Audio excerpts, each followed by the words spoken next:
Hi, what's up everyone? Today I'm going to show you how to add Worldguard. Basically what that is spawn protection. First you just add it in here. Links will be down in the description. And then we just start the server.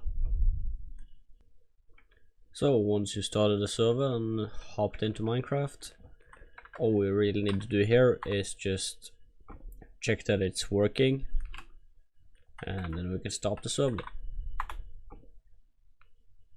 Now we need to hop into the config file.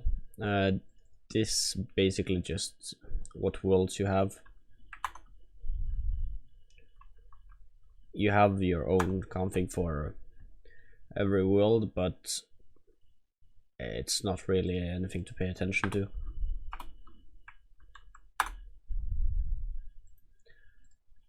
Now here's the headache, I guess. Just shorten everything in so it will be a lot easier to attack. Then we just start at the top. Really there's not much I feel like editing here. The SQL is only if you have SQL. I don't have that right now or on this server. Well, maybe we'll add it in another tutorial later, but for such a small server as this, it's not really necessary. Otherwise it's just pretty basic stuff. Some of it is more advanced, but nether portal protection and here what wand you wanna use, max claim volume. All of this is more or less the same in every all of this is more or less the same in almost every config file for this basic stuff. Here's max regen count per player. This is for when players are claiming their own area. Like if you have factions, they can claim their own area.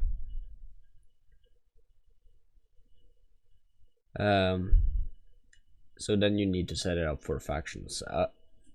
When we add, or if we add factions to the server later, I will set up everything properly then for it, but right now this isn't really necessary for what we're going for.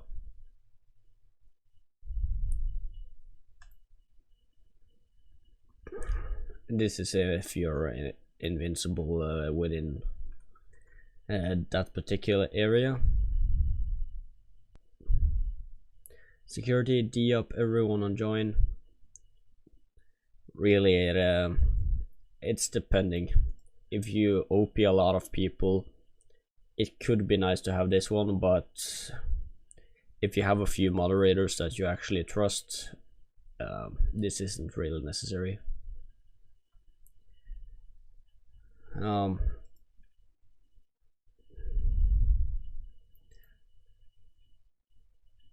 Here, build permission notes.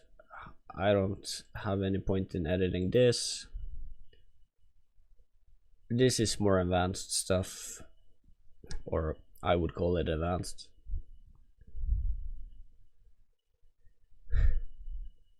Here's nothing really to edit. All of this is, like most config files, self-explanatory. Ignore hopper item move.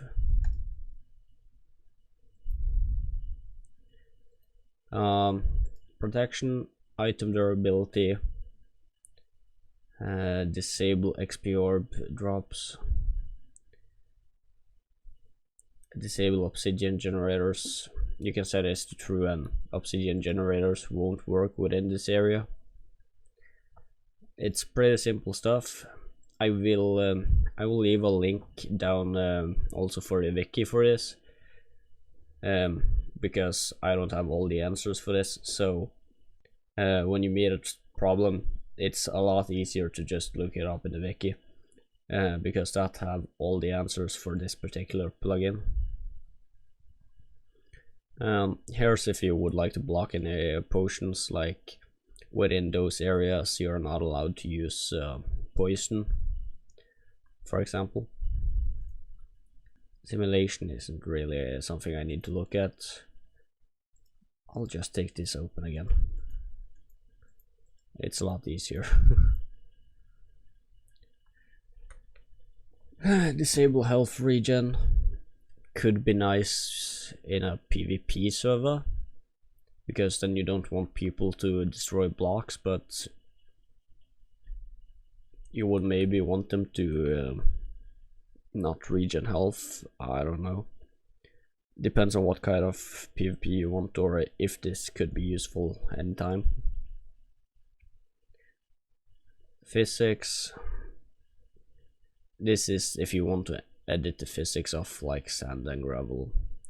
Normally I don't see the use for this, but they can use it as traps or whatnot, so if you don't have like /spawn, somebody might create a sand trap or something, and then people tend to get annoyed when they get stuck there, because if that's a claimed area, you can't destroy blocks within it unless you have access to it.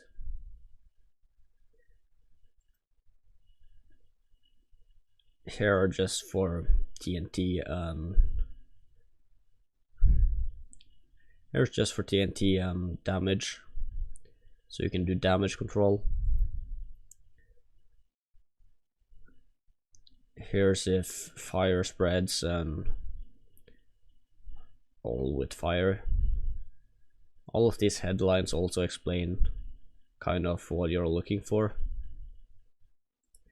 Here's mob. All of this is kinda up to you what you want. Like if you would like it to block creeper explosions or block creeper damage. If you block damage, I believe people will still get hurt by it, but it won't break any blocks.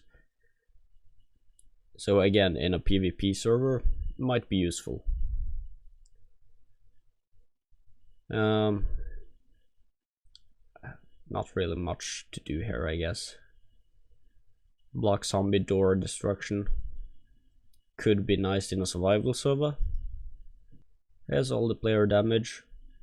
Disable fall damage, lava damage, fire damage. For example, lava damage could be nice to take off in a parkour server.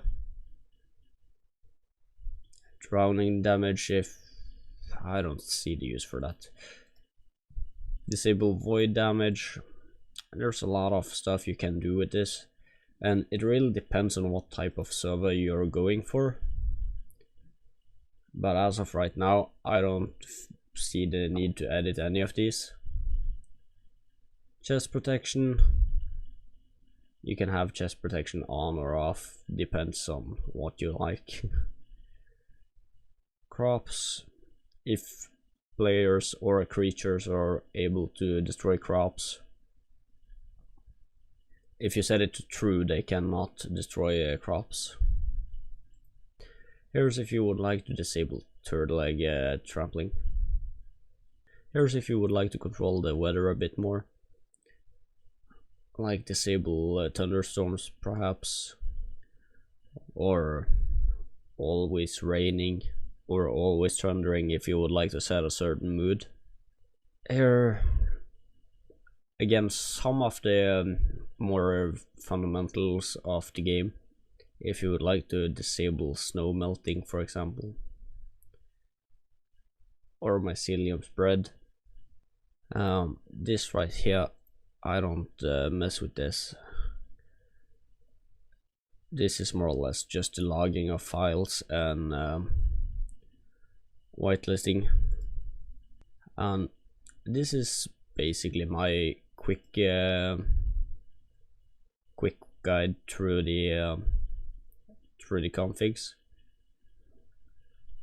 I didn't go like really into depth or anything, but I feel like I don't have the time to go into depth on all of this, because if I were to explain every single one, like for example here, it would need a much longer video, and I will go over everything later when I get more into the server, when I start to set up minigames and the spawn actually comes along. I will need to set up all of this, but for now it's not really useful for much, because right now it's in development and I still need to set up the spawn and all of this. But if you like the series and would like to follow along while we build a server, just hit the subscribe button and come along with us. It's going to be a long series and it's going to take some time. Most of the building will probably be off camera, because if it's going to go on camera it's taking hours to build everything. But I will try to do most of the essential stuff on camera, like all of the plugins and all of the configs, so you can see what you need to do to get the same server. The building is more creativity, up to whatever you like. So yeah, if you like the series, leave a like down below. It will really mean a lot to me. And thanks for watching. Bye.